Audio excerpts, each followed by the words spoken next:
મધુબેન પરમાર, મધુબેન રમેશભાઈ પરમાર.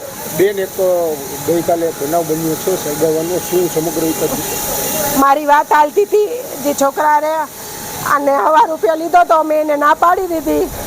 તો એ કે મારી યારે તું પરાણે કરને કર મેરેજ એમ. અમે એને ના પાડી દીધી. કેટલાય ટાઈમથી હગાઈ કરી ને એના મહિના 2 મહિના પછી જ અમે તરત ના પાડી દીધી છે. તો એ અવારને મને ધમકી દેતો હતો કે તારું મર્ડર કરી નાખીશ, તને કેરોસીન છાંટીને હરગાવીશ, પેટ્રોલ છાંટીને હરગાવીશ, કે અવારને એવું કહેતો હોય. અને મેં પ્રનગરમાં 5 વાર ફરિયાદ કરી છે, મને કોઈ જવાબ આપ્યો નહીં આ પ્રનગર.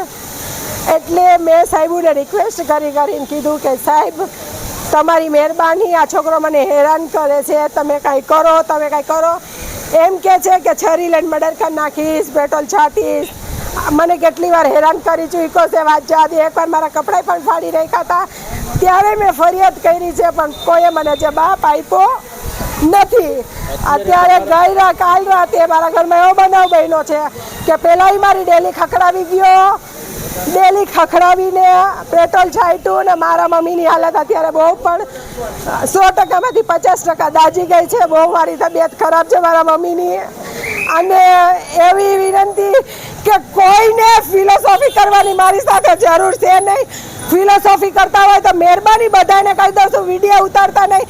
આની આગળ કોઈને કાર્યવાહી કરવી હોય ને તો જ મારી પાસે આવજો અને તો જ મારી વાત સાંભળજો તમે. હું તમને બધાને કહી દઉં છું.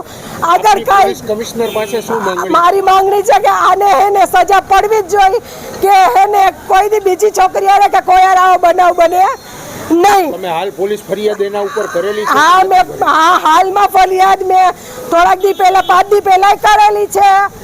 અને આજથી મહિના પહેલા 5 વાર ઉપરાનગર ગયેલી હો કે સાહેબ તમે કાંઈ કરો, પણ સાહેબે કાંઈ કાર્યવાહી કરી નથી.